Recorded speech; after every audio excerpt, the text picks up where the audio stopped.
자, 우리가 앞에서 주행저항에는 구름저항, 즉 회전저항이죠. 즉 구름저항과 공기저항, 그리고 경사저항, 그리고 가속저항이 있다고 그랬습니다. 우리가 이 중에서 구름저항은 우리가 요 앞에까지 쭉 구름저항에 대해서 우리가 배웠습니다. 자, 지금부터는 자, 주행저항의 두 번째인 자, 공기저항에 대해서 좀 알아보도록 하겠습니다. 자, 공기저항은 자, 뭐냐면은 자동차의 진행 방향에 대해서 반대 방향으로 작용하는 공기력이라고 할 수가 있습니다. 자, 공기저항은 일반적으로 어때요? 저속에서는 나타나지 않죠. 저속에서는 공기저항이 없지만 점점 속도가 증가함에 따라 공기저항도 서서히 증가하고, 그러면서 고속에 도달하면은 공기저항이 굉장히 크게 나타날 겁니다. 자, 근데 여기 보시면은 자, 일반적으로 시속 80km 이상의 속력으로 주행하는 승용차에 대해 자, 공기저항을 극복하는 데 요구되는 동력은 타이어의 구름 저항 및 전동 라인의 기계적 저항을 극복하는 데 요구되는 동력에 비해 크다 그랬습니다. 자, 한번 밑에 그림을 한번 보고서 한번 보겠습니다. 자, 여기 보시면은 X축이 지금 자동차의 속도고 Y축이 그 저항을 극복하는 데 요구되는 동력이에요. 즉 엔진의 필요 동력이라고 할 수가 있겠죠. 자, 여기 보시면 이제 그림이 이제 두 개가 있습니다. 자, 하나는 실선으로 된 게 있고 또 하나는 점선, 좀 큰 점선이죠. 길각인 점선으로 이렇게 자, 곡선이 있습니다. 자, 곡선이 두 개가 있어요. 자, 먼저 이 실선은 뭐냐면은 우리가 앞에서 배웠던 자, 구름저항이라고 생각하시면 됩니다. 자, 구름저항을 한번 볼까요? 자동차의 속도에 따른 자, 이 구름저항을 극복하는 데 요구되는 동력 한번 보겠습니다. 자, 근데 이제 X축을 보시면은 자동차의 속력이 두 가지로 이렇게 표현이 되어 있습니다. 우리가 일반적으로 사용하는 건 뭐죠? 시속 몇 킬로. 이거죠, 바로. 그래서 시속 50km, 100km, 150km, 200km. 즉, 시속 몇 킬로로 이런 식으로 해서 나왔고, 자, 위에 있는 또 하나, 요건 뭐죠? 요 스케일은? 요건 mph라고 해가지고, 주로 미국에서는, 자, 시속 몇 킬로, 킬로미터 단위로 나타내는 게 아니라 마일로 표시하죠. 자, 그래서 이건 뭐냐면, 마일 per hour라는 뜻입니다. 즉, 시속 몇 마일. 이걸로 해서, 자, 속도 표시를 이렇게 나타냈습니다. 그래서 미국 자동차 같은 경우 보면은 시속 몇 킬로, 속도계가 시속 몇 킬로가 아니라 시속 몇 마일이냐, 그거로 해서 속도계가 나타나 있다고 생각하시면 됩니다. 자, 한번 보겠습니다. 그리고 참고적으로 1마일은 대략 한 1.6km 정도 되죠. 자, 그렇게 됩니다. 자, 그럼 먼저, 자, 여기 실선이 아까 뭐라 그랬습니까? 구름저항이라고 그랬어요. 즉, 구름저항이 이렇게 속도에 따른 구름저항과 그리고 그 구름저항을 극복하기 위해 요구되는 자, 소요 동력이라고 그랬습니다. 자, 구름저항을 보시면은 처음에 자, 정지 상태에서 자, 속도가 점점 증가함에 따라 자, 구름저항을 극복하는 데 요구되는 동력도 점점 속도와 함께 이렇게 증가를 하고 있습니다. 자, 그리고 이제 그 다음에는 자, 이게 뭐죠? 공기저항이죠. 자, 역시 마찬가지로 공기저항도 이렇게 속도가 증가함에 따라 공기저항도 이렇게 증가를 하고 있어요. 자, 근데 공기저항은 저속에서는 거의 발생하지 않는다 그랬죠. 속도가 점점 증가함에 따라 공기저항은 급속하게 이제 증가를 하게 됩니다. 자, 그래서 이제 공기저항이 점점 증가를 하다가 자, 공기저항이 어느 점에 도달했을 때 구름저항을 극복하는 데 요구되는 동력과 같아지게 되냐면은 자, 위에서 아까 뭐라 그랬습니까? 승용차 같은 경우에는 주로 시속 80km 정도 이상의 속력으로 주행할 때 자, 구름저항 을 극복하는 데 요구되는 동력과 공기저항을 극복하는 데 요구되는 동력이 거의 비슷해진다 그랬습니다. 그 수준부터. 그리고 80km가 넘어가면 공기저항을 극복하는 데 요구되는 동력이 이제 훨씬 커지게 된다는 뜻이에요. 자, 그래서 공기저항이 이렇게 쭉 속도가 증가함에 따라 공기저항을 극복하는 데 요구되는 자, 소요 동력이 증가하다가 요 동그라미 이렇게 돼 있죠. 요때가 대략 한 시속 80km 정도 되는 겁니다. 시속 80km 정도일 때는 자, 구름저항을 극복하는 데 요구되는 동력과 공기저항을 극복하는 데 요구되는 동력이 거의 비슷해요. 그런 다음에 80km를 넘어가면서부터는 어떻게 됩니까? 이제 공기저항을 극복하는 데 요구되는 동력이 훨씬 급격하게 이렇게 증가를 하게 된다는 겁니다. 자, 그래서 이 얘기는 자동차를 우리가 주행할 때 고속도로 같은 데서는 굉장히 빠른 속도로 달리죠. 한 80km 정도까지는 시속 80km 정도까지는 공기저항 영향이 그렇게 크지 않다는 겁니다. 즉 구름저항하고 차지하는 비중이 거의 크다는 거예요. 동력 소모량이. 그러나 80km를 넘어가서 속도가 증가하면 그때부터는 공기저항을 극복하는 데 요구되는 동력이 급격하게 증가를 한다는 겁니다. 그 얘기는 뭐예요? 고속으로 주행하면 우리가 보통 연비가 떨어진다고 그러죠. 기름이 많이 든다고 하는 이유가 바로 이 공기저항 때문에 자, 기름이 많이 소모된다고 생각하시면 되는 겁니다. 그래서 우리 흔히 농담으로 그러잖아요. 일반적으로 얘기할 때 시속 80km 정도로 주행할 때 연비가 가장 높다. 보통 이런 얘기 많이 하는 이유가 바로 요 이유라고 볼 수 있습니다. 물론 이 시속 80km 이상에서 꼭 모든 차량이 다 이 공기저항과 구름저항을 극복하는데 요구되는 동력이 거의 비슷하게 되는 건 아니고 차량에 따라서 틀립니다. 차량이 굉장히 유선형으로 되어 있다고 하면은 시속 80km가 아니라 뭐 90, 100, 뭐 110, 120 좀 더 고속에서 이 구름저항과 공기저항의 교차점이 나타날 테고, 그리고 좀 비유선형으로, 유선형이 아니고 어떤 사각, 각진 형태로 나타나면 좀 더 저속에서 나타날 수도 있다는 겁니다, 이게.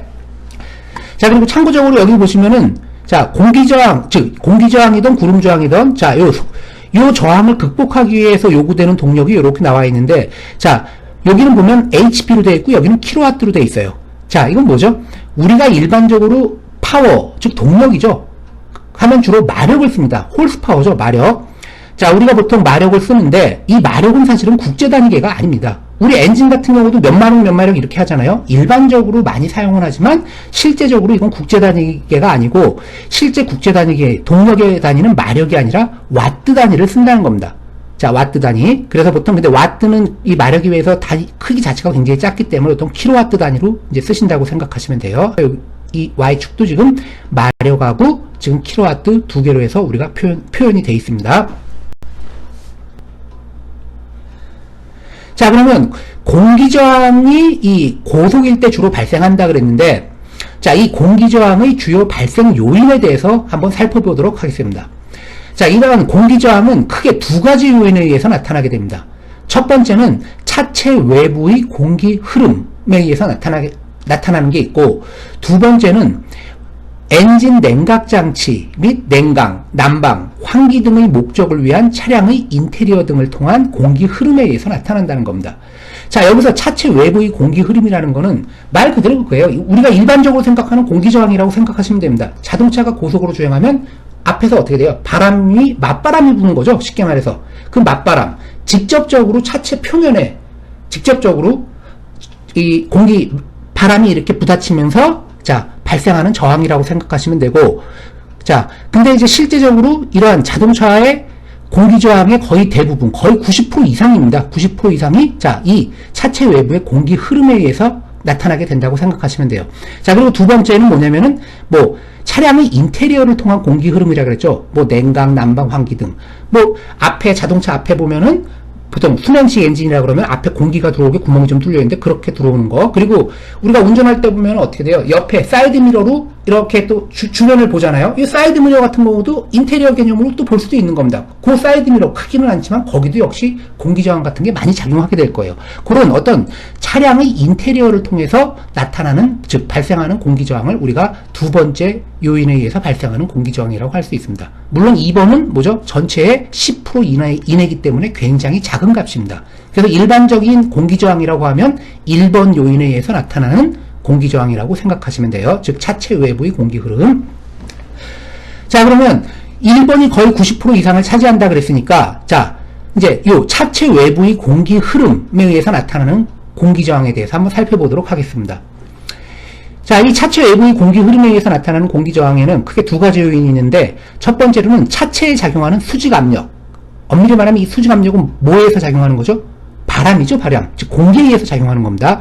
차체에 작용하는 수직압력에 의해서 나타나는 공기저항이 있고, 또 하나는 뭐냐면 전단응력에 의해서 발생하는 게 있습니다. 즉 차체 외부의 공기 흐름은, 공기저항은 차체의 수직압력과 전단응력에 의해서 발생한다는 겁니다. 자, 그럼 먼저 첫 번째, 차체의 수직압력에 의해서 발생하는 자, 외부 공기저항을 한번 보겠습니다. 자, 이 수직압력은 말 그대로 뭐예요? 정면에서 부딪히는 겁니다. 맞바람이죠, 개념적으로. 물론 바람이 안 불어올 수도 있어요. 그러나 자동차가 고속으로 진행하면은 그게 뭐죠? 자동차 속도가 결국 그 바람이 그 속도로 부딪히는 거나 마찬가지입니다. 자, 그래서 이 차체에 작용하는 수직압력은 자, 압력저항이라고도 할 수 있습니다. 그래서 이것은 차량의 운동 방향과 반대로 작용하는 공기의 수직압력, 성분으로부터 발생한다고 할 수 있습니다. 그리고 이 차체 외부의 공기 흐름에 의해서 발생하는 이 저항, 이거 아까 1번이라 그랬죠? 이 저항의 거의 대부분, 즉 90% 이상은 압력 저항이라고 생각하시면 되는 겁니다. 자, 그리고 크지는 않지만 10% 이내겠죠. 당연히 이게 90% 이상이니까 표면 마찰 저항에 의해서 나타나는 공기 저항도 있습니다. 자, 그것은 차체의 외부 표면층의 전달 능력에 의해서 발생한다 그랬어요. 즉 여기서 전달 능력은 뭐 전달 능력이라고 할 수도 있고 아니면 바람과 차체 표면과의 뭐죠? 거의 마찰 개념에 의해서 나타나는 저항이라고 생각하시면 되는 겁니다. 그거에 의해서 나타나는 공기 저항. 자, 그래서 대표적으로 보면은 이런 거는 표면 마찰 저항은 길이가 긴 차량에 굉장히 중요하게 나타나는 공기 저항이라고 생각할 수 있습니다. 예를 들어서 버스 혹은 트레일러 트럭 혹은 기차 같이 이런 건 뭐예요? 전면 맞바람, 압력 저항도 정면에서 물론 작용하겠지만 차체의 표면, 윗부분, 옆부분, 아랫부분 이런 데서 어떻게 돼요? 공기하고 차체 표면하고 마찰이 작용하게 될 겁니다. 자, 그래서 이런 표면 마찰 저항은 자, 길이가 긴 차량에 대해서 좀 더 상대적으로 크게 나타난다고 생각하시면 됩니다.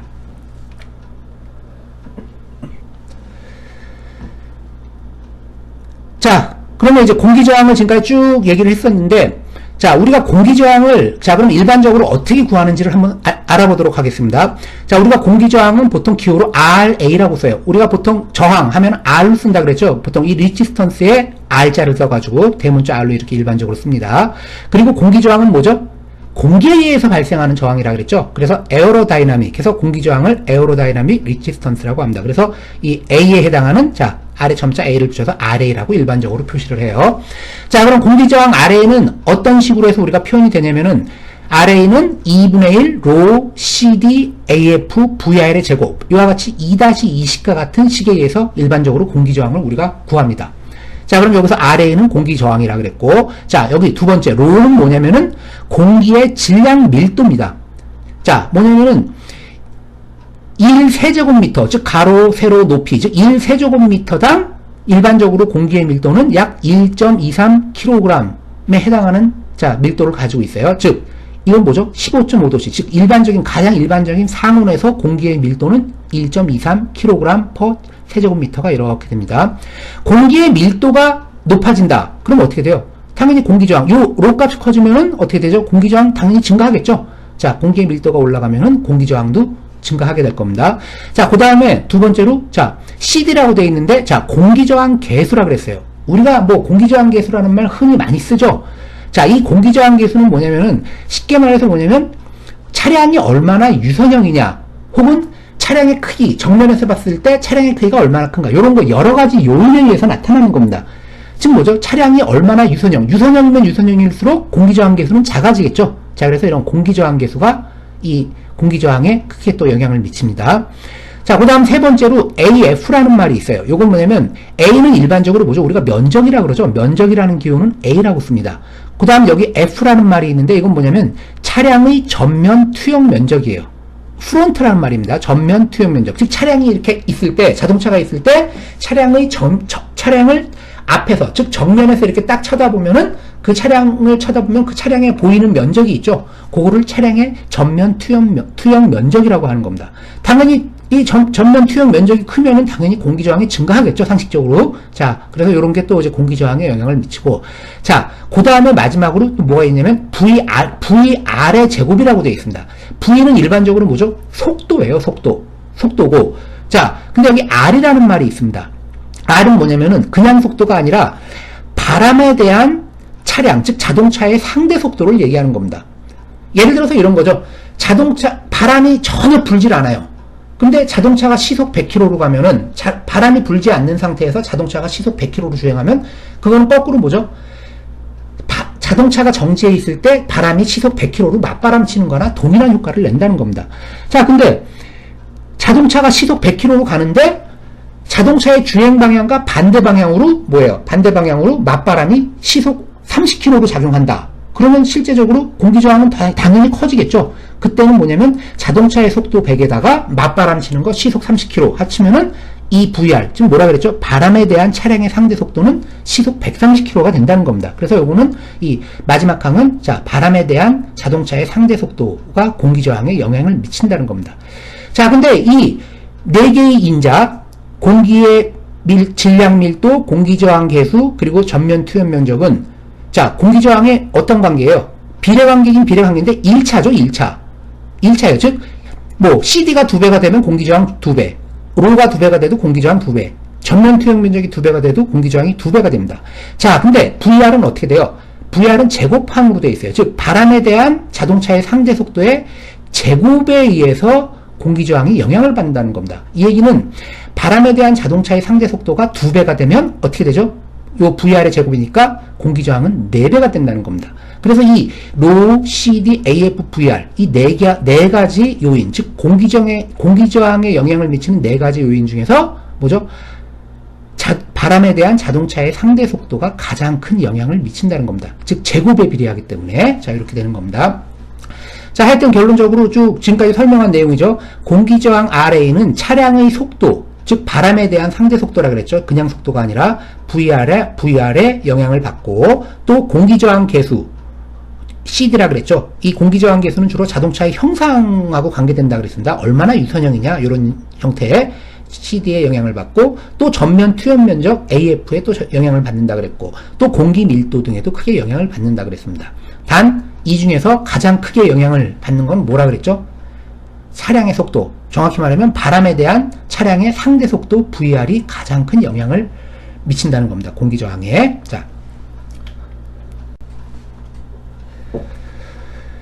자, 그래서 우리가 아직 앞에서 공기저항 RA는 2분의 1 로 CD AF VR의 제곱이라 그랬어요. 자, 그럼 요 식에서 우리가 알 수 있듯이 요 조금 전에 아까 뭐라 그랬죠? 앞 페이지에서 요 4가지 요인 중에서 뭐가 제일 영향이 크다 그랬죠? 공기저항에 바람에 대한 자동차의 상대 속도의 영향이 공기저항에 가장 큰 영향을 미친다 그랬습니다. 왜? 요 항만 유일하게 제곱항으로 돼 있죠. 자, 그래서 공기저항은 속도, 즉 속도, 바람에 대한 차량의 상대 속도라 그랬죠. 공기저항은 속도의 제곱에 비례한다고 이렇게 되어 있습니다. 속도의 제곱에 비례해요. 따라서 속도가 2배가 되면 공기저항은 바로 4배가 된다는 겁니다. 자, 그 다음에 이제 동력이라는 말이 있습니다. 동력. 우리가 동력 하면은 아까 그 마력이라 그랬죠. 마력. 몇 마력 하는 게 다 이제 동력입니다. 혹은 영어로 우리가 파워라 그래요. 근데 동력을 우리가 쉽게 설명하면 뭐죠? 동력은 일률이라고도 합니다. 일은 뭐죠? 우리가 보통 워크, 알죠? W를 표시하고, 일은 뭐죠?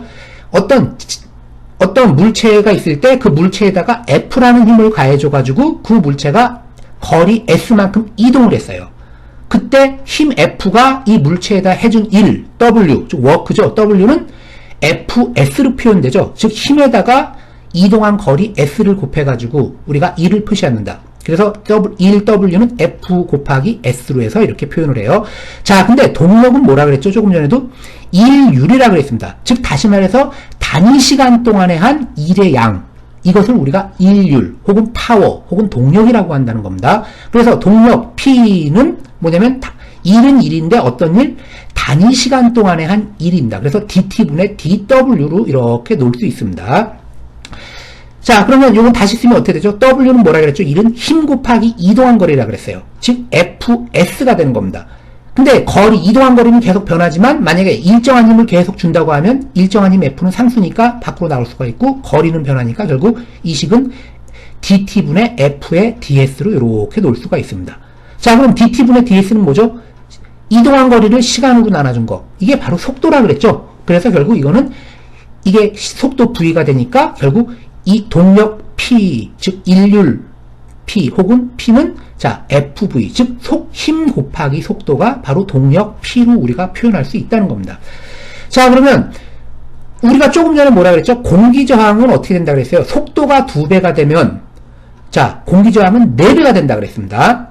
자, 그러면 속도가 2배가 되면 공기저항은 4배가 되고, 그러면 속도가 2배가 되면 이 공기저항을 극복하는 데 요구되는 동력을 우리가 구한다고 하면 그 동력을 PA라고 했을 때, 자, 이 공기저항을 극복하는 데 요구되는 동력을 우리가 PA라고 했을 때 PA는 어떻게 되죠? 조금 전에 동력은 FV라고 했습니다. 자, 근데 이 F는 뭐죠? 자동차가 타이어에서 내는 구동력이에요. 근데 우리가 공기저항을 극복하면서 공기저항의 크기를 극복하면서 하기 때문에 그 구동력은 자 뭐죠? 공기저항하고 똑같을 겁니다. 단 이거는 이제 주행저항, 회전저항은 빼고 공기저항만 얘기하는 겁니다. 자, 공기저항. 이 힘은 바로 공기저항이 되기 때문에 FV는 RAV로 이렇게 쓸 수 있고, 자, 조금 전에 RA, 공기저항은 뭐라 그랬죠? 일식이었죠? 일식. 그러니까 이 RA 대신에 2분의 1 로 CD AF VR의 제곱을 쓰고, 여기 근데 V 하나가 더 있잖아요. 그러니까 V 하나 더 써주면은, 결국 정리하면은, 자, 공기저항을 극복하는데 요구되는 동력 PA는 2분의 1 로 CD AF에다가, 여기 VR의 제곱, 여기 또 V의 제곱이 있으니까 결국 V의 3승이 된다는 겁니다. 자, 그럼 결국 뭐죠? 식3으로부터 공기저항을 극복하는 데 요구되는, 즉 소요되는 동력은 속도의 세제곱에 비례한다는 겁니다. 자, 이 얘기는 뭐냐면, 자, 1식과 이제 3식을 한번 비교를 해보세요. 자, 1식에서는 뭐라 그랬죠? 속도가 2배가 되면은 공기저항은 4배가 된다 그랬어요. 그래서 속도가 2배가 되면 공기저항은 4배가 되고, 자, 그리고 3식에서 보시면 어떻게 돼요? 속도가 2배가 되면, 자, 2의 3승은 8이죠? 속도가 2배가 되면 공기저항을 극복하는 데 요구되는 소요동력은 뭐죠? 8배가 된다는 겁니다. 자, 이렇게. 자, 그 얘기는 뭐죠? 우리가 속도가 2배가 되면은 단순히 연료가 2배가 되는 게 아니에요. 속도가 2배로 증가하면, 예를 들어서 시속 뭐 100km가 200km가 됐다. 그러면은, 자, 속도가 2배가 됐죠? 그러면 공기저항은 어떻게 되죠? 4배가 돼요. 2배가 됐으니까. 근데 공기저항을 극복하는 데 요구되는 소요동력은 8배로 증가한다는 겁니다. 그래서 속도를 2배로 증가시키면은 연료 소모량은 그냥 단순히 2배가 되는 게 아니라 그거보다 훨씬 많이 들게 이렇게 소요동력이 8배로 증가하기 때문에 그래서 저속으로 주행하라는 겁니다. 고속으로 주행하면은 연비가 떨어진다는 이유가 바로 이 요인이라고 보시면 돼요.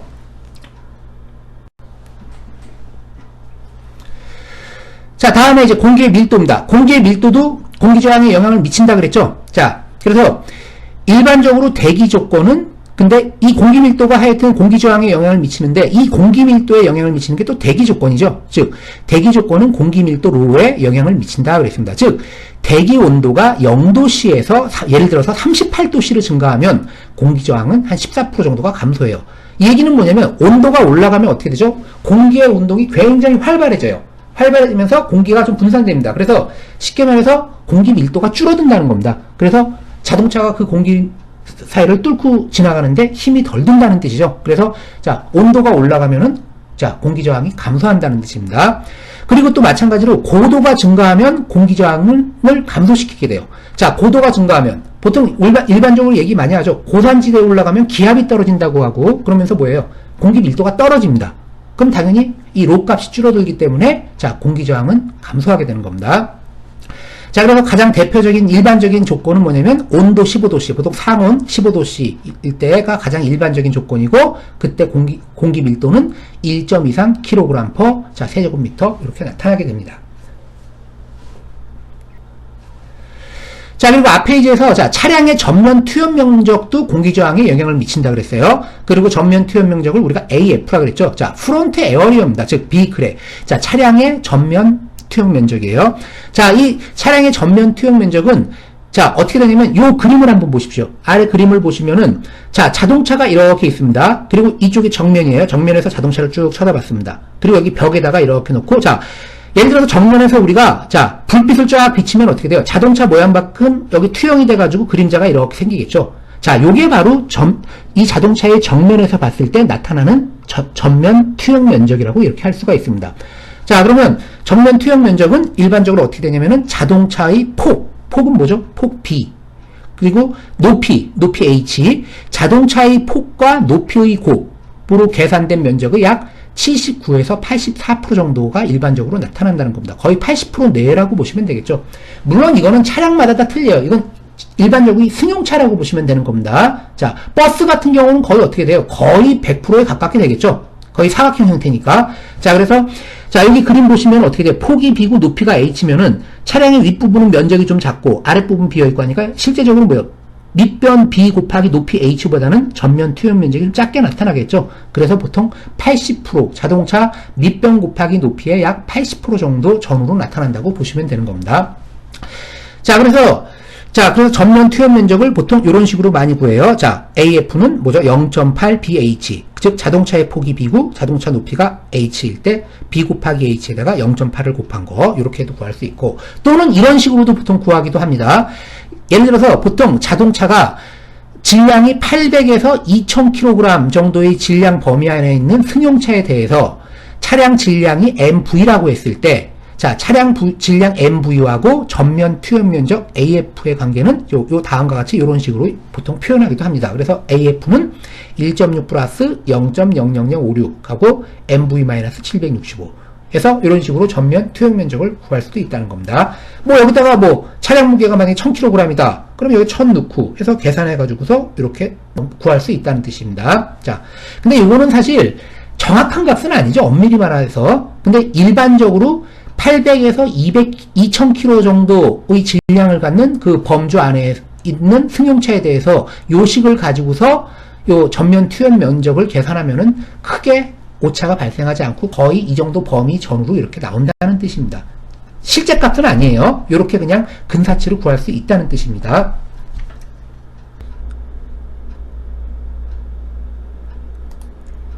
자, 다음은 공기저항 계수 CD에 대해서 알아보겠습니다.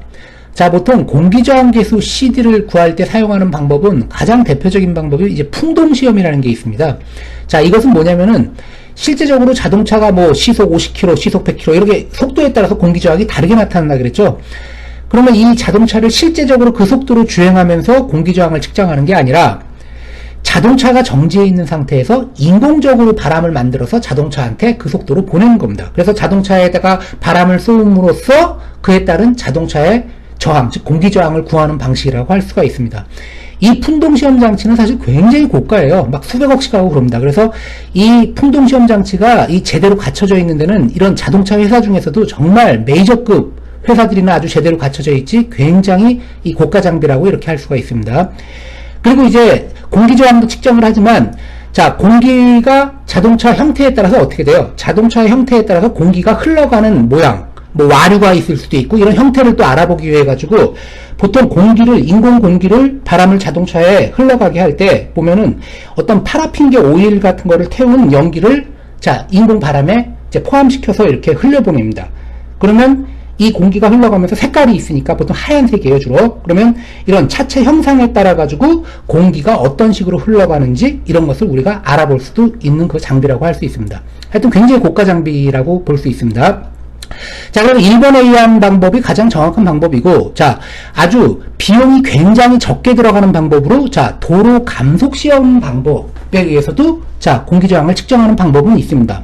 자, 이것은 뭐냐면은, 첫 번째로, 우리가 차량을 일정 속도까지 우리가 증가를 시켜요. 증가시켜서 쭉 주행을 합니다. 특정 속도, 뭐 이게 시속 100km가 될 수도 있고, 특정 원하는 속도까지 속도를 증가시킨 상태에서, 자, 이때 엔진의 동력을 딱 끊어버립니다. 자, 그럼 어떻게 돼요? 엔진의 동력을 끊어버리면은 자동차는 엔진의 동력이 구동륜에 전달이 되지 않으니까 어떻게 되죠? 굴러가면서 점점 차량은 속도가 줄어들게 될 겁니다. 즉, 차량은 감속을 하게 돼요. 자, 이 감속을 하는데 이 감속하는 요인은 어떤 요인에 의해서 차량이 감속을 하게 될 겁니까? 우리가 이거 공기저항 계수를 측정한다 그랬죠? 물론 공기저항에 의해서 자, 차량은 감속을 해요. 거기다가 추가로 뭐가 있는 거죠? 차량을 감속하는 요인은 타이어의 구름저항. 원래 타이어가 굴러가려고 하면 구름저항이 있다 그랬죠. 그래서 차량을 감속하게 하는 요인에는 공기저항도 있지만 어떤 타이어의 구름저항, 그리고 뭐 어떤 뭐 전동 라인을 통한 어떤 저항, 이런 여러 가지 요인에 의해서 차량이 감속을 하게 된다는 겁니다. 자, 그래서 이 차량이 점점 속도가 줄면서 나중에는 차량이 정지를 하겠죠. 자, 그래서 그때 정지할 때까지 이 시간이 지나겠죠. 시간에 따른 그때 자동차의 속도 변화 관계, 또는 거리에 따른 자동차의 속도 관계 등과 같은 우리가 데이터를 우리가 수집을 해가지고 이로부터 우리가 차량의 공기저항을 구할 수 있다는 겁니다.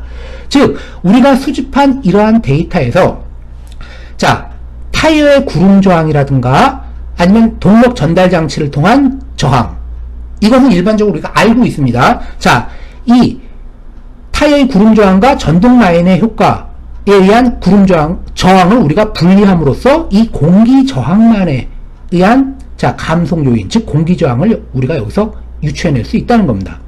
자, 이 두 번째 방법, 이 방법, 즉 풍동시험에 비해서 이 도로 감속시험 방법은 비용이 굉장히 적게 드는 장점은 있죠. 그렇지만 자, 이 방법은 어떻게 돼요?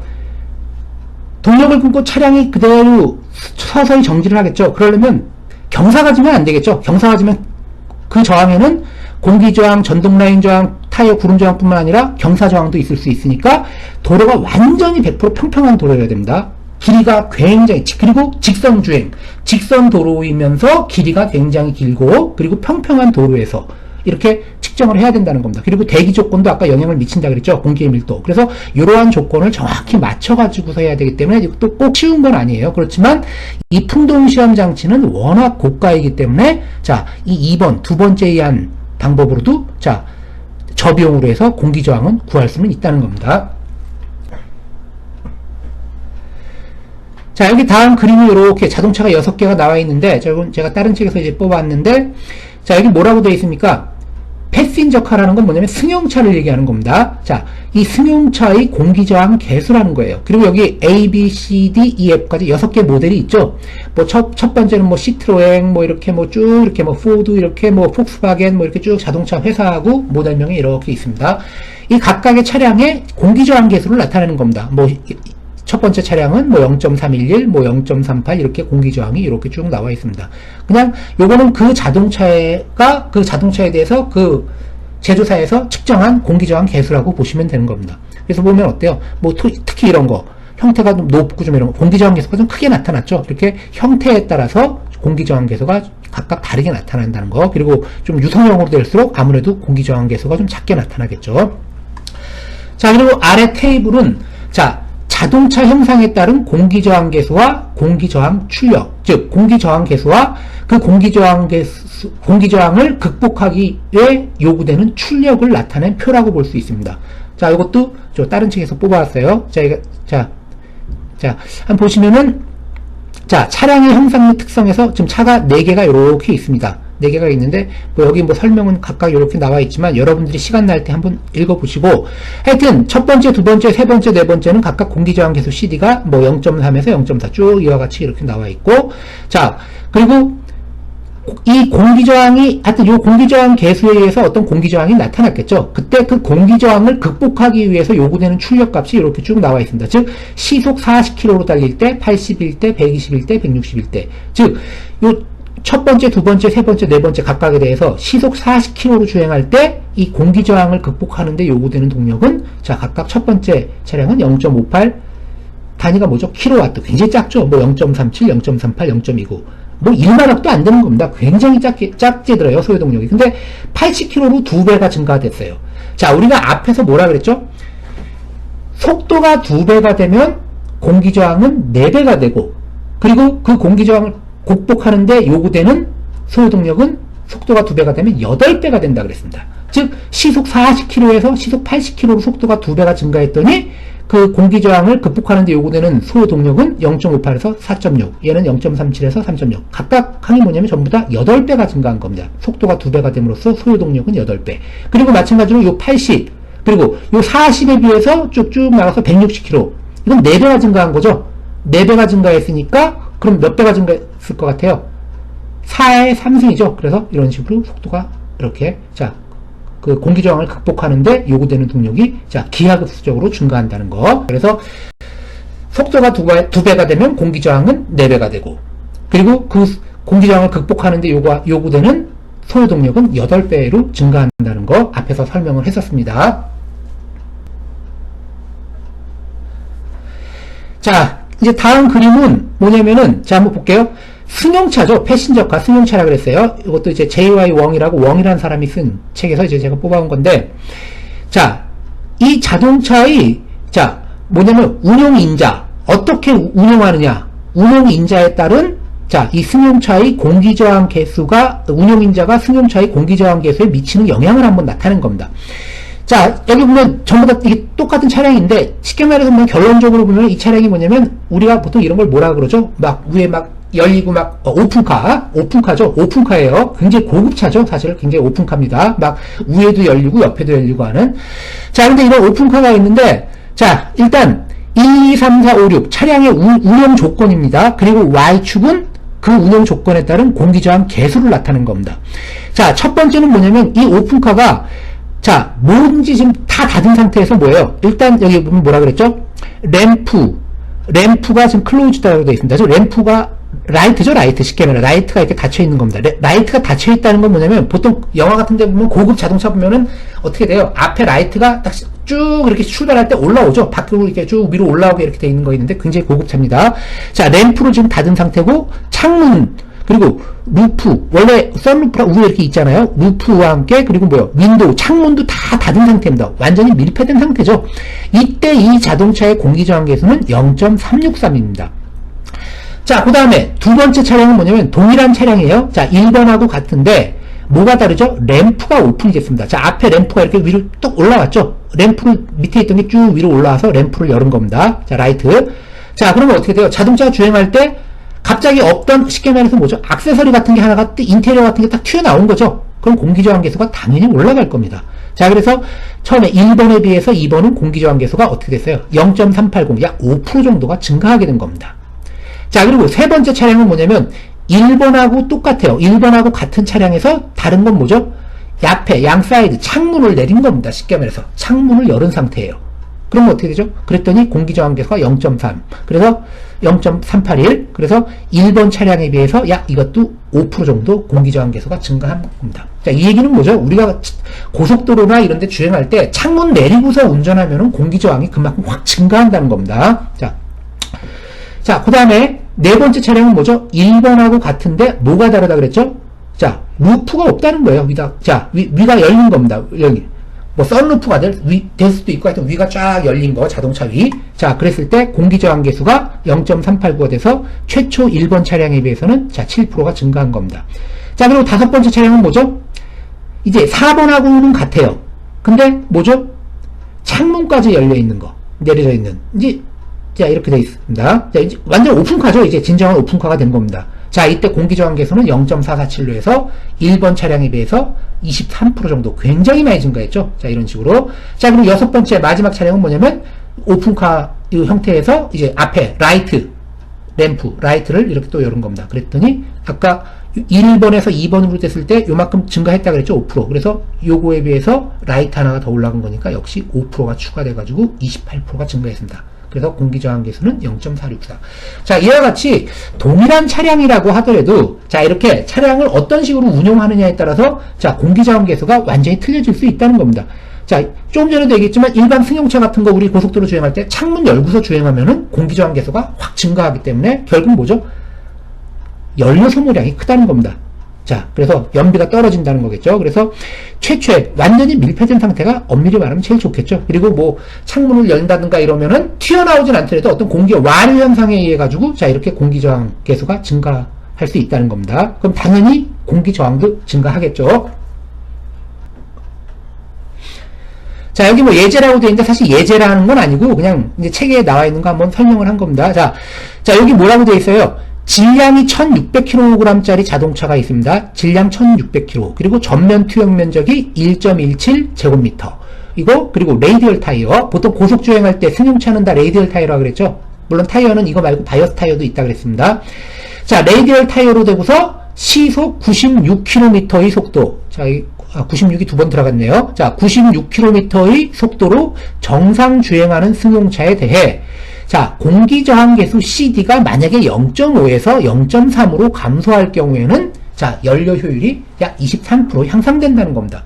이건 이제 어떤 실험 결과를 그냥 그래프로 나타낸 거예요. 다른 교과서에서 제가 갖다 쓴 겁니다. 아까 여기 표시는 안 돼 있는데 이것도 아까 웡이라는 사람이 쓴 책에서 표시한 건데 제가 여기다 인용을 안 했네요. 자, 그럼 한번 보겠습니다. 자, 여기 그래프가 있습니다. 자, X축은 자동차의 속도고 Y축은 자, 연료 소모량입니다. 연료 소모량.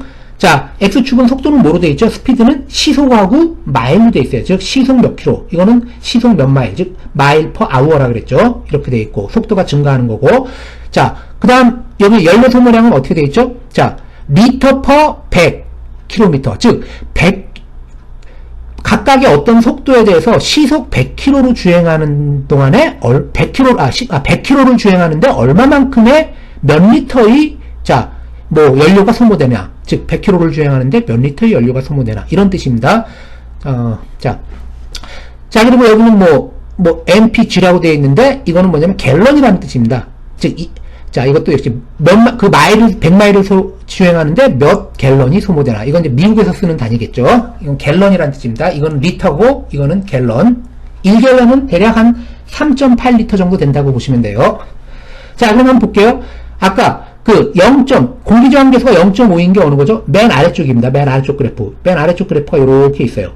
자, 아래쪽 그래프가 이렇게 있는데, 자, 시속 96km. 시속 96km면은 한 60마일 정도 되는 겁니다. 60마일에 해당하는 겁니다. 그래서 시속 96km니까 60마일, 그리고 60마일. 그리고 킬로미터로 하면 시속 96km, 그리고 마일로는 60마일 정도. 자, 시속 60마일일 때, 자, 공기저항계수 0.5니까 맨 아래쪽이죠. 0.4, 0.5, 0.4, 0.3이니까 0.5이고, 그때 왼쪽으로 가면 소요, 자, 연료 소모량이 나오는 거죠. 쭉 이렇게 갔습니다.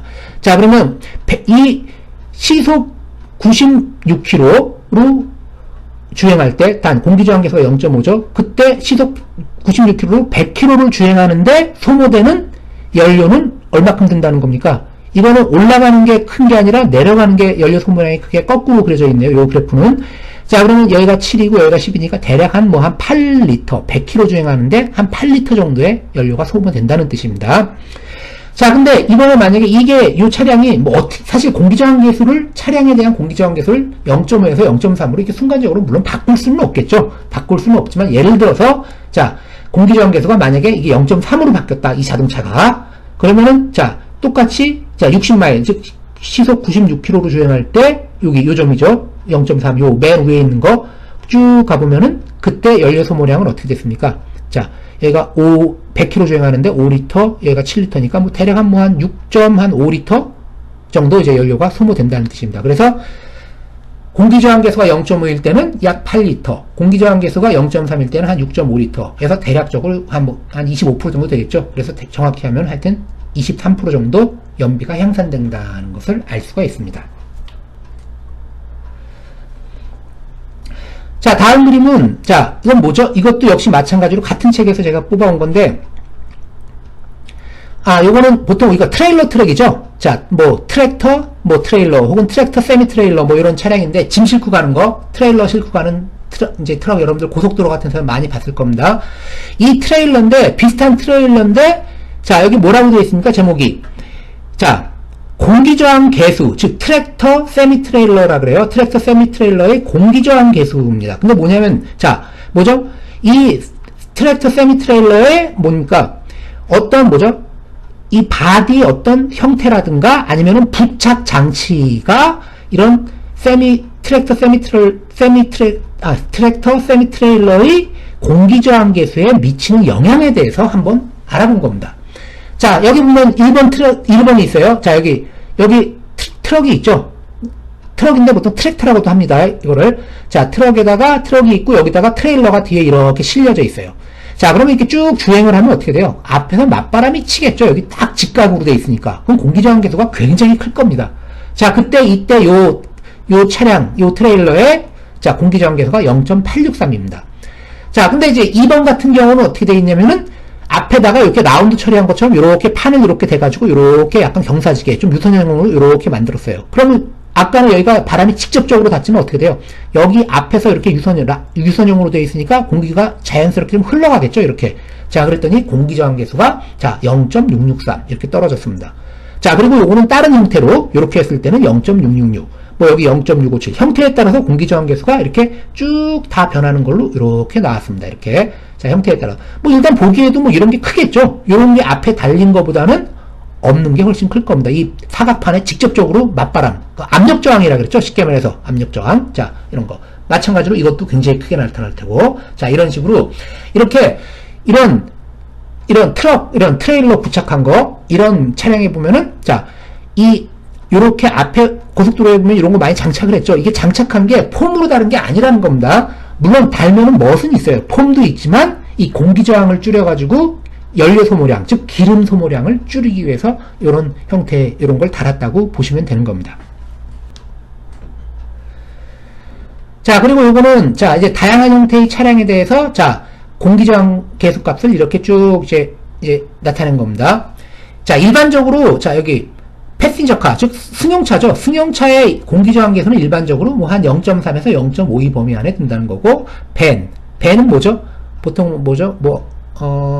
봉고차 같은 거, 스타렉스라든가 이런 봉고차 같은 거, 요런 계통이죠. 그거는 0.4에서 0.58. 그리고 버스, 0.5에서 0.80. 트랙터, 세미 트레일러, 이렇게, 트럭 트레일러. 좀 구분은 애매하긴 하지만, 하여튼, 자, 0.64에서 1.20. 굉장히 크죠? 자, 이런 식으로. 그래서, 요런 차량의 형태에 따라가지고, 이렇게 공기저항계수 범위가 이렇게 나타난다는 거. 물론, 요 패신저 카라고 해서 일반적으로 이 범위 안에 들지만, 안 드는 차량도 있겠죠. 근데 일반적으로 각각의 차량의 형태에 대해서 요 범위 안에 일반적으로 들어간다는 뜻으로 보시면 됩니다. 자, 그리고 이제 공기저항의 다른 표현 해가지고 이렇게 나왔죠. 요거는 별로 쓰이진 않는 건데, 자, 여기 보면 어떻게 되어 있나요? 공기저항이 RA는 뮤A의 AF VR의 제곱 이렇게 되어 있습니다. 자, 우리가 앞에서 공기저항식 구할 때 어떤 식을 썼었죠? 2분의 1 로 CD AF VR의 제곱이라 그랬어요. 자, 근데 이거는 좀 단순화시킨 거죠. 뭐냐면은 뮤A가 뭐냐면은 우리 여기 2분의 1 로 CD를 그냥 뮤A라고 이렇게 그냥 하나로 좀 단순화시켜서 표현했다고 보시면 되는 겁니다. 자, 그래서 RA는 당연히 공기저항 계수가 될 테고, 자, 뮤A는 이것도 역시 공기저항 계수. 우리 앞에서 CD를 공기저항 계수라고 했는데, 이 CD에다가 공기 밀도에다가 2분의 1을 곱해가지고 그냥 뮤A로 공기저항 계수라고 쓰는 경우도 있습니다. 자, 그리고 이건 똑같겠죠. 전면 투영 면적, 그리고 바람에 대한 자동차의 상대 속도.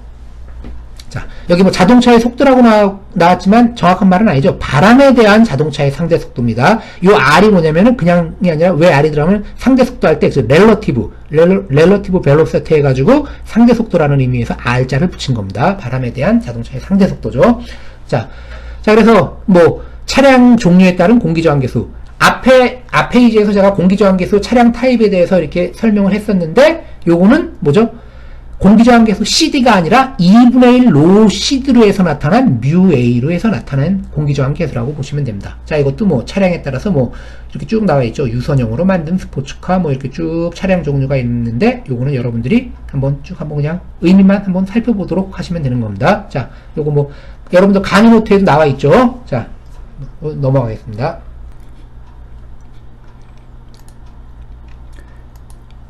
자, 다음은 예제를 한번 풀어보도록 하겠습니다. 자, 총 질량 M이 1400kg의 승용차가 구름저항 계수 뮤R이 0.015인 건조한 아스팔트 포장도로를 주행하고 있다 그랬어요. 자, 구름저항 계수가 0.015니까 뭐죠? 차량 무게의 약 1.5% 정도가 구름저항으로 나타난다는 겁니다.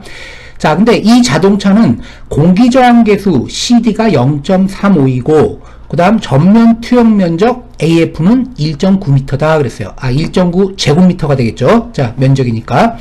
자, 그리고 단 공기 밀도 로는 1.23 kg/, 세제곱미터. 그리고 바람의 속도는 0으로 주어져 있습니다. 지금 자동차의 속도가 아니에요. 자, 바람의 속도가 0이라는 겁니다. 바람이 전혀 안 부는 상태라는 거죠. 자, 윈드. 자, 그래서 VW는 0으로 주어져 있습니다.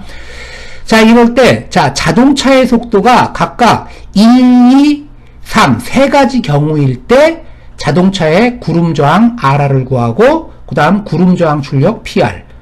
자, 그리고 공기저항 RAir, 그리고 공기저항 출력 PAir를 구하라는 겁니다. 자, 세 가지 자동차의 속도라 그랬는데, 자, 첫 번째 경우는 뭐냐면은 자동차의 속도 V가 시속 45km로 주행할 때, 즉 미터/세크로 환산하면 12.5m/s일 때 요 네 가지 RR, PR, RA, PA를 구하라는 거고, 또 두 번째로는 이번에는 시속 90km로 주행할 때, 즉 25m/s, 속도가 2배로 증가한 거죠. 1에 비해서 속도가 2배로 증가한 케이스입니다. 자, 이때도 역시 요 구름저항 출력, 공기저항 출력, 공기저항을 이렇게 구하라는 겁니다. 그리고 세 번째는 뭐죠?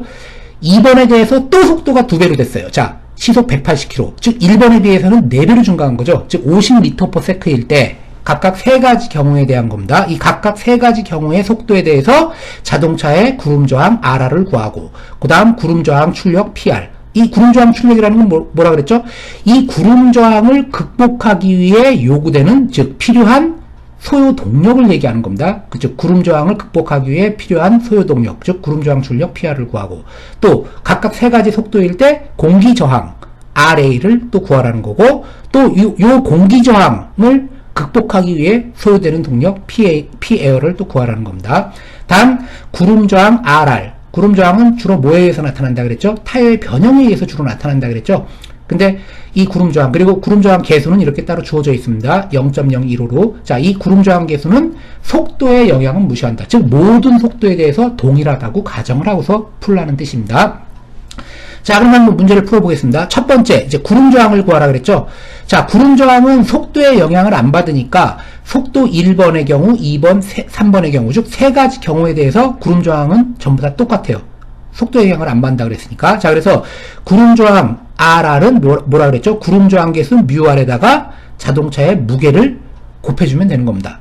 자, 그래서 근데 무게로 안 주어지고 질량으로 주어졌으니까 자, 무게 W는 mg로 표시할 수 있겠죠? 그래서 뮤R에 mg 이렇게 쓰면 되고, 자, 이제 각각의 수치를 대입하면 구름저항 계수 0.015 곱하기 1400kg 곱하기 9.8m/s 제곱이죠. 중력가속도니까 제곱 해서 계산하면은, 자, 이 구름저항은 205.8 킬로그램 미터 퍼 세크 제곱으로 하는데 뉴턴입니다. 이거 단위는 뉴턴이 되겠죠.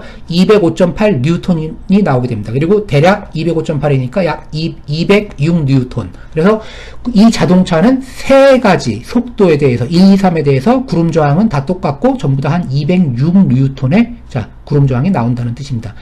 이게 뉴턴이니까 9.8로 나눠주면 킬로그램 폴스로 한 사람은 대강 뭐야 한 21kg 정도의 구름 저항이 나온다는 거죠. 쉽게 말해서 자동차 중립에다 놓고 기어 빼놓고서 밀면은 한 21km 정도로 밀면은 굴러간다는 뜻입니다. 자, 그래서 이제 구름 저항은 구했어요. 자, 이거 여기서 구름 저항은 1, 2, 3번에 다 동일하게 적용된다 그랬습니다. 자, 그러면 이제 구름 저항 출력을 구하겠습니다. 자, 구름 저항 출력은 뭐라 그랬죠? 이 구름 저항, 즉 206 뉴턴을 극복하기 위해 요구되는 동력이라 그랬죠. 소요 동력을 얘기하는 겁니다. 그래서 구름 저항 출력 PR은 뭐라 그랬죠? 출력이니까 출력은 동력이라 그랬죠. 동력은 자 뭐라 그랬습니까? 일률이라고도 한다 그랬어요. 파워라고 하면서 즉 일률, 즉 단위 시간 동안에 소요된 일이라 그랬습니다. 즉 뭐라 그랬죠? DT분의 아까 DW라 그랬죠. 근데 그냥 T분의 그냥 W로 썼습니다. T분의 W. 이때 W는 무게 웨이트가 아니고 워크예요. 힘 곱하기 이동한 거리. 자, 그래서 이거는 T분의 FS라 그랬고, 그리고 이동한 거리를 시간으로 나눠준 걸 뭐라 그랬죠? 속도라 그랬죠? 그래서 이것은 FV로 쓸 수가 있습니다. 그때 이 소요 동력은 뭐죠? 이 F 대신에 뭐가 들어가면 되죠? 자, 구름 저항 RR이 들어가면 되는 겁니다. 그래서 RRV로 이렇게 쓸 수 있습니다.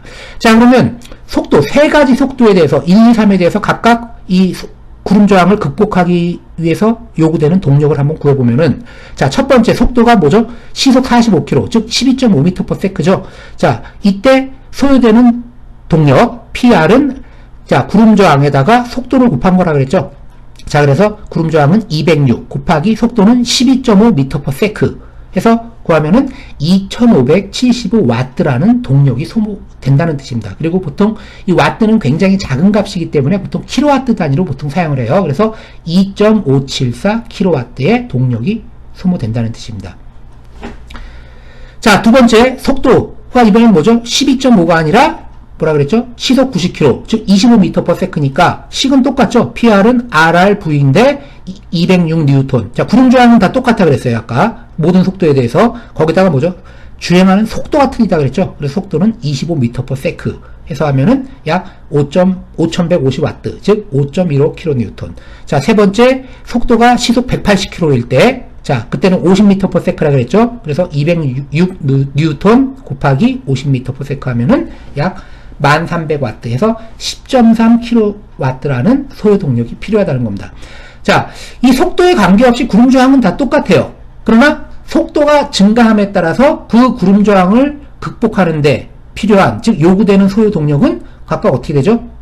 속도의 비례관계로 해서 이렇게 증가한다는 걸 알 수 있습니다. 왜? 동력은 힘에다가 속도를 곱한 거기 때문에. 자, 구름 저항은 같지만 속도가 증가하면 소요 동력은 이렇게 점점 증가한다는 것을 우리가 알 수가 있습니다. 자, 그 다음에 이제 공기저항을 구하라 그랬죠? 자, 공기저항식은 어떻게 구했습니까? 자, 어떻게 나왔었죠? 자, 공기저항 RA는 2분의 1 ρ CD AF VR의 제곱이라 그랬어요. 자, 그럼 이 공식에다 그냥 대입하면 되겠죠? 첫 번째, 속도가 45km per hour일 때, 즉 12.5라 그랬죠. 자, 그러면 RA는 어떻게 됩니까? 2분의 1 로 CD 여기다가 대입하면은 2분의 1에다가 아까 공기 밀도가 1.23이라 그랬고, 그리고 공기 저항 계수가 0.35, 그리고 전면 투영 면적이 2제곱미터라 그랬습니다. 그래서 2 들어가고. 자, 이 VR은 뭐라 그랬죠? 자동차의 속도가 아니고 바람에 대한 자동차의 상대 속도라 그랬습니다. 자, 근데 아까 바람에 대한 자동차의 상대 속도는 어떻게 돼요? 자동차는 지금 12.5m/s라 그랬죠? 근데 바람의 속도가 어떻게 된다 그랬죠? 0이에요. 바람이 전혀 안 부는 상태니까 바람에 대한 상대 속도는 바로 그 자동차의 속도가 바로 바람에 대한 상대 속도가 될 겁니다. 그래서 12.5의 제곱이라 그랬죠? 이 제곱함. 자, 제곱이니까 계산하면은 67.26. 즉, 시속 45km로 주행할 때, 즉 12.5m/s로 주행할 때 공기 저항은 67.26 뉴턴이 나옵니다. 아까 그 회전 저항이죠? 구름 저항보다도 작죠? 처음에 굉장히 작습니다. 자, 시속 45km로 주행할 때는. 자, 그 다음에 속도가 2배가 돼가지고 시속 90km로 주행할 때 역시 공기 저항입니다. 자, 시속 90km는 아까 25m/s라 그랬으니까, 자, 나머지 식은 다 똑같죠? 2분의 1 로 CD, AF는 다 똑같고, 속도항만 다르게 될 겁니다. 즉, 바람에 대한 자동차의 상대 속도. 즉, 25m/s니까 25의 제곱 하면은 269.06 뉴턴. 자, 그래서 공기 저항이 이제 주행 저항, 아까 206이라 그랬죠? 이제 시속 90km가 되니까, 자, 공기 저항이, 자, 회전 저항보다, 즉, 구름 저항보다, 자, 이제 더 커졌다는 것을 우리가 알 수 있습니다. 자, 속도가 12.5에서 25로 2배가 됐더니 어떻게 돼요? 정확히, 자, 공기 저항은 이거의 67.26에 바로 4배가 된 겁니다. 속도가 2배가 됐을 때 공기 저항은 4배가 된 걸 우리가 알 수 있습니다. 자, 세 번째는 뭐죠? 또 요거의 속도의 2배가 됐어요. 물론 첫 번째 거에 비하면 8배로, 4배가 증가된 거죠.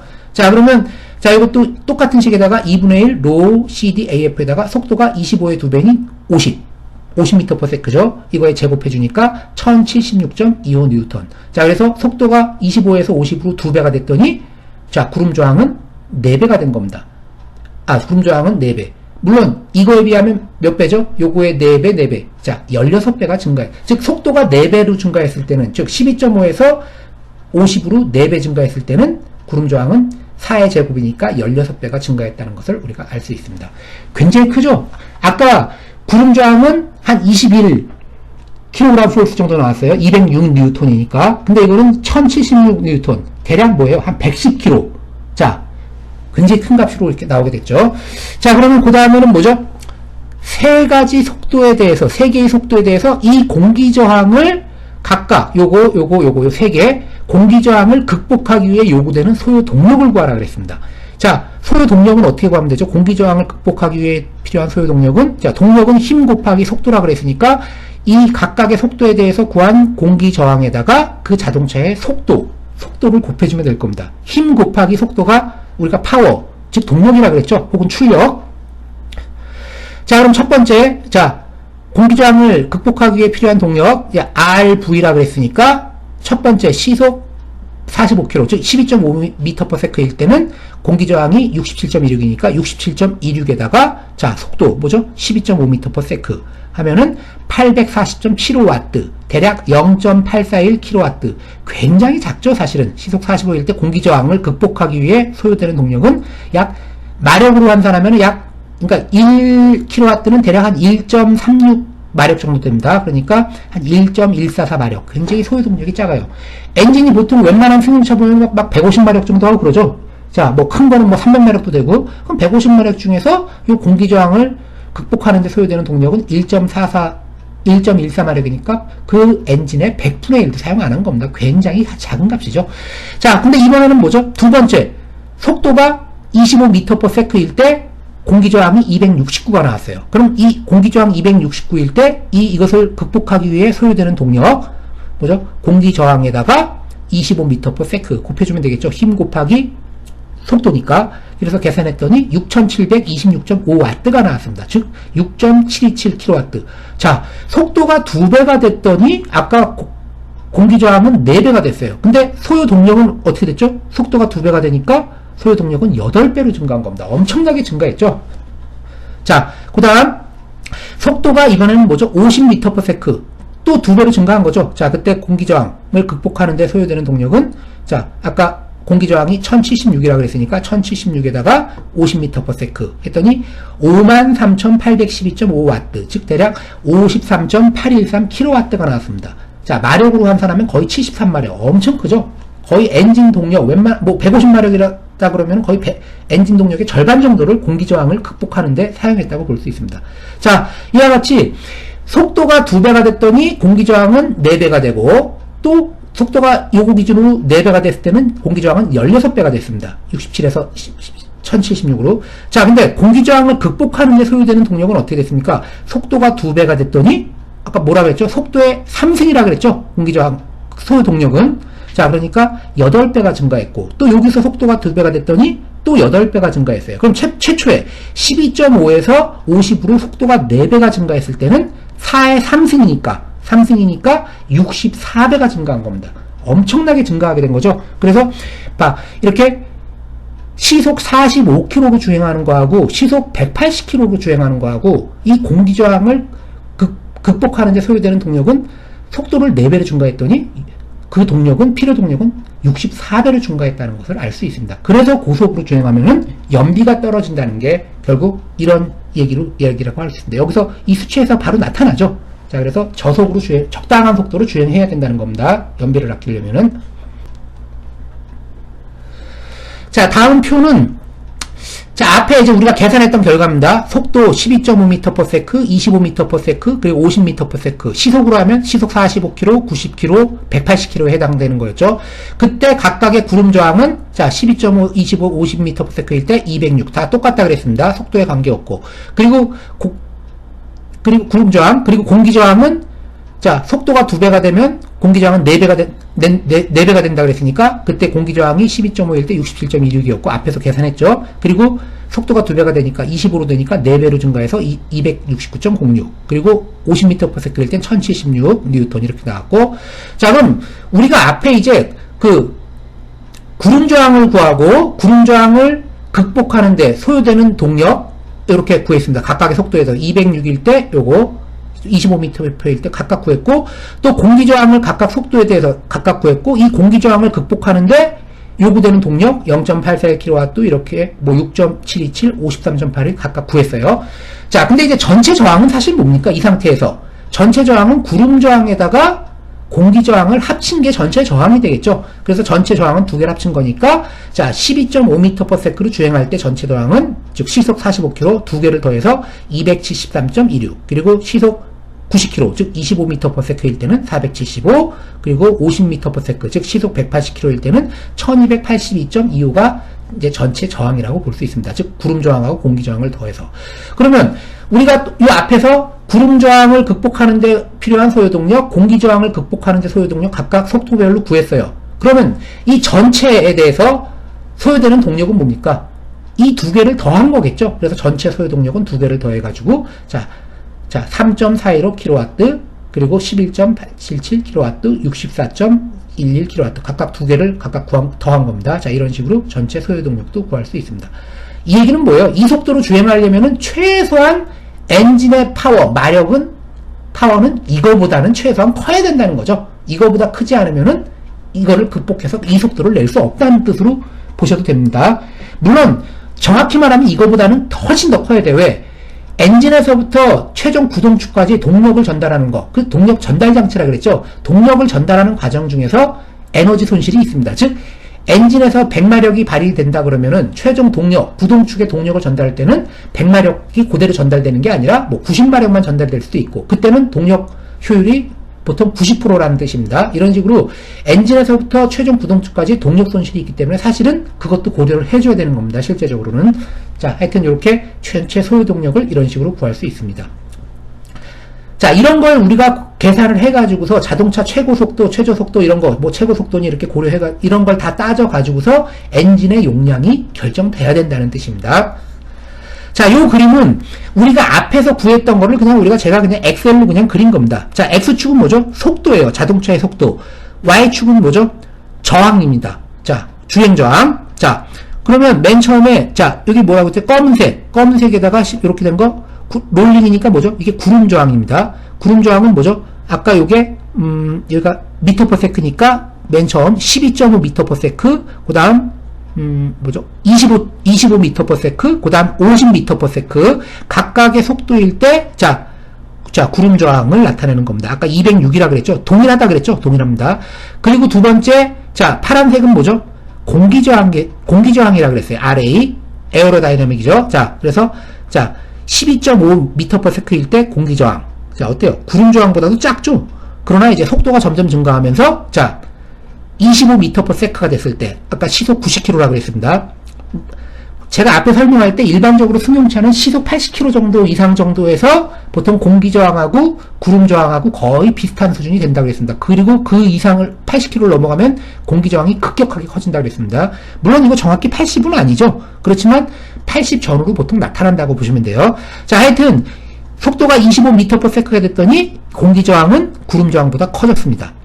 그리고 그 다음 시속 180km, 즉 25m/s일 때는, 자, 급격하게 증가해서 역시 마찬가지로 공기저항이 아까 몇이었죠? 쭉 가서 몇입니다? 자, 1076 뉴턴 정도 이렇게 나오게 된 겁니다. 그리고 요 빨간색은 뭐냐면 공기저항과 구름저항을 합친 전체 저항이 되겠죠? 이때 전체 저항. 그러니까 바로 요 값이죠. 요거 12.5m/s, 25m/s, 그 다음 50m/s일 때 각각의 속도일 때의, 자, 전체 저항을 제가 이렇게 표시한 겁니다. 자, 속도가 증가함에 따라 어떻게 돼요? 직선이 아니고 그냥 점점 기울기가 커지죠. 물론 시속 180km, 즉 50m/s가 아니라 100m/s다 그러면 이게 이 라인이 아니라 이 직선 라인보다 더 위로 꺾여서 아마 올라가게 될 겁니다. 왜? 공기저항은 속도의 제곱에 비례하기 때문에. 자, 그 다음에 오른쪽 그래프는 뭐죠? 속도에 따른 뭐죠? 그 저항, 공기저항, 이 저항은 뭐죠? 공기저항하고 구름저항을 포함한 거죠. 자, 하여튼 속도의 증가함에 따라서 발생하는 그 저항을 극복하기 위해 요구되는 동력을 나타내는 겁니다. 이 Y축은. 자, 그래서 첫 번째가 뭐죠? 롤링, 뭐죠? 공기저항을 극복하는 데 요구되는 동력이라고 그랬습니다. 자, 첫 번째 까만색. 자, 그래서 까만색은 뭐죠? 여기 12.5m/s일 때, 즉 시속 45km일 때 공기저항을 극복하는 데 요구되는 동력. 그 다음 25m/s일 때 요거. 그 다음 50m/s일 때 공기저항을 극복하는 데 요구되는 동력. 쭉 가면 바로 요 값이 되겠죠. 요거. 그 다음에 요 파란색 네모 심볼로 되어 있는 게 이제 공기저항을 이번에 극복하는 데 요구되는 동력. 뭐 12.5m일 때, 45m, 그리고 25m/s일 때, 그리고 50m/s일 때. 이렇게 각각. 이거는 기울기 증가량이 소요 동력이기 때문에 저항 기울기 증가량보다는 더 크게 될 겁니다. 왜? 속도가 2배가 되면은 공기저항은 4배가 된다 그랬죠? 그러니까 쭉 가다가 4배니까 증가해요. 더 기울기가 커져요. 자, 근데 공기저항을 극복하는 데 요구되는 동력은 속도가 2배가 되면 어떻게 된다 그랬죠? 8배가 된다 그랬어요. 그러니까 요거보다 기울기가 더 급격하게, 속도가 2배가 됨에 따라 이거는 급격하게 더 증가하게 될 겁니다. 이 왼쪽 그래프보다. 자, 이렇게 나타난 거고, 이 빨간색은 공기저항을 극복하는 데 요구되는 동력과 구름저항을 극복하는 데 요구되는 동력 두 개를 합친 값에 저항이 해당하는 겁니다. 그래서 맨 오른쪽 식에 해당하는, 답의 결과에 해당하는 값이겠죠. 뭐 3.415, 그 다음 11.877, 그 다음 64.11. 자, 이러한 식으로. 자, 그래서 이와 같이 속도가 증가함에 따라서 구름저항, 공기저항, 전체저항, 그리고 구름저항을 극복하는 데 요구되는 동력, 그리고 공기저항을 극복하는 데 요구되는 동력, 그리고 전체 저항을 극복하는 데 요구되는 동력을 각각 구했고, 그 경향을 이렇게 그래프로 이렇게 한번 이렇게 살펴봤습니다. 자, 다음에 예제를 한번 또 볼게요. 자, 요 예제는 뭐냐면, 앞에 우리가 문제 2-2를 풀었습니다. 근데 요 문제는 제가 똑같은 2-2인데 그냥 다시만 하나 붙였어요.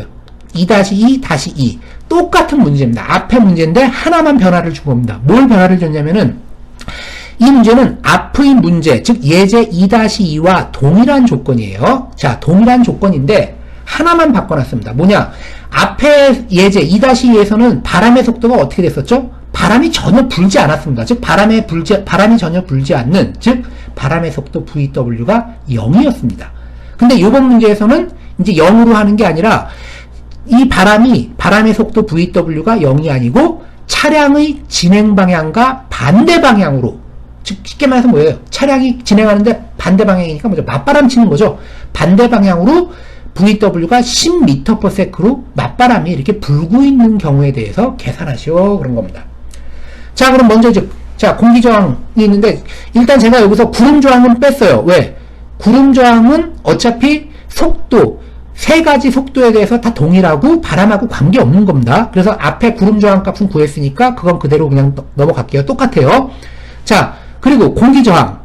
자, 그러면 이제 공기저항을 한번 보겠습니다. 공기저항은 변해요. 뭐가 변하죠? 공기저항은 2분의 1 rho CD AF의 VR의 제곱이라고 그랬는데, 앞에 식에서는 VR이 몇이었죠? 아까 속도가 세 가지였습니다. 시속 45km, 시속 90km, 시속 180km. 즉, m/s로 하면 12.5, 25, 50이었어요. 자, 근데 지금 문제는 뭐죠? 앞에는 바람의 속도가 0이지만 이번엔 바람의 속도가 맞바람으로 10m/s니까 이 자동차의 속도, 즉 바람에 대한 자동차의 상대 속도는 뭐예요? 아까 12.5면은 뭐죠? 전부 다 10씩 다 더해줘야 된다는 겁니다. 자, 12.5가 아니라 결국 뭐죠? 10을 더하니까 22.5. 이거는 25가 아니라 35. 바람에 대한 상대 속도니까. 이건 50이 아니라 60이 될 겁니다. 자, 그래서 그 값을 여기다 대입을 해서 계산을 해보면은, 자, 2분의 1 rho CD AF. 이건 다 똑같죠? 근데 바람에 대한 자동차의 상대 속도만 변했습니다. 아까는 12.5였죠? 바람의 속도가 0이니까. 그렇지만 여기다는 뭐예요? 바람의 속도가 10이니까 상대 속도니까 결국 뭐죠? 12.5에다가 플러스 10. 결국 22.5의 제곱이 된다는 뜻입니다. 그래서 이때 공기저항은 217.94가 나왔어요. 아까 앞에서는 몇이 나왔죠? 제가 좀 기억이 잘 안 나네요. 자, 그리고 또 마찬가지로 45m/s로, 45가 아니라 25m/s, 즉 시속 90km로 주행할 때죠. 25m/s로 주행할 때도 바람에 대한 상대 속도가 들어가야 되니까 25 플러스 10, 결국 35m/s가 되겠죠. 그래서 35의 제곱이 되는 겁니다. 그때 공기저항은 565 뉴턴. 세 번째는 시속 180km인데, 즉 50m/s죠. 그 50 대신에 뭐예요? 플러스 10을 해줘야 된다 그랬죠. 바람에 대한 상대 속도니까. 그래서 60의 제곱해서 1549.8 뉴턴. 이런 값이 나오게 됩니다. 자, 바람이 맞바람을 치니까 결국 어때요? 공기저항이 어떻게 됐습니까? 아까 바람의 속도가 0일 때에 비해서 공기저항이 다 증가를 했습니다. 왜? 바람에 대한 상대 속도니까 전부 다 뭐 10만큼 다 더해서 제곱을 했죠. 근데 만약에 바람이 자동차가 주행을 하는데 바람이 뒤에서 불어요. 그러니까 자동차의 맞바람이 아니고 뒤에서 불어요. 뒤에서 불면 어떻게 돼요? 자동차가 굴러가기가 더 쉽겠죠. 그때는 뒤에서 불어주는 바람이면은 바람에 대한 자동차의 상대 속도니까 바람이 뒤에서 불 땐 이거를 빼주면 되는 겁니다. 그만큼. 자, 마이너스로 해서 제곱을 취해주면 돼요. 자, 그러면 이러한 공기저항을 극복하는데 요구되는 소요 동력, 힘 곱하기 속도라 그랬죠. 자, 그럼 결국 공기저항 곱하기 속도. 그러면 결국 이 P는 RV니까 앞의 식이랑 다른 건 뭐죠? 이 R 값에 이 값을 대입하면 되겠죠. 앞에서 구한 R 값은 뭐였죠? RA는 바람의 속도가 0일 때 아까 각각 세 가지 속도에 대해서 RA를 구했습니다. 근데 이거는 바람의 속도가 10m/s일 때에 대해서 구한 거죠. 이 값을 그대로 대입해서 소요 동력을 구하시면 되는 겁니다. 그래서 12.5m/s로 주행할 때니까, 자, 이때 공기저항은 아까 217.94가 들어가면 되고, 그리고 25m/s로 주행할 때 바람의 맞바람 10m/s로 들 때 565, 그 다음 1549를 각각 대입하면 되는 겁니다. RA에다가. 자, 근데 여기서 조심할 게 있어요. 여러분들이 주의해야 되는 게 뭐냐면은, 제가 앞에서 설명할 때 속도가 2배가 되면은 공기저항은 4배가 되고, 공기저항을 극복하는데 요구되는 소요동력은 8배가 된다 그랬습니다. 지금 무슨 얘기냐면, 공기저항은 속도의 제곱이지만, 공기저항을 극복하는데 요구되는 소요동력은 속도의 세제곱이 된다 그랬어요. 그죠? 속도의 3승이 된다 그랬죠? 그래서 그냥 속도의 3승으로 하는 게 아니라, 여기서 조심해야 될 건 뭐냐면, 자, 예를 들어서 12.5m/s로 주행할 때, 즉 시속 45km죠. 시속 12.5m/s로 주행할 때 우리가 공기저항을 217.94로 구했어요.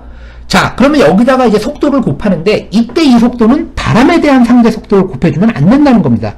바람에 대한 상대 속도가 아니라 이때는 그냥 그때 그 자동차의 속도를 곱해줘야 돼요. 즉 12.5가 그대로 들어가야 된다는 겁니다. 왜? 우리가 1이라는 게 뭐라 그랬죠? 파워, 동력할 때는 1률이라고 해서 W 할 때 워크, 힘 곱하기 이동한 거리 라고 했죠? 힘 곱하기 속도 개념이에요. 자, 이때 속도는 뭐죠?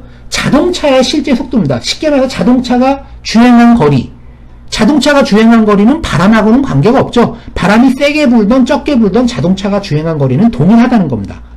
단 공기 저항 계산할 때는 이게 영향을 받아서 이 상대 속도로 계산을 해요.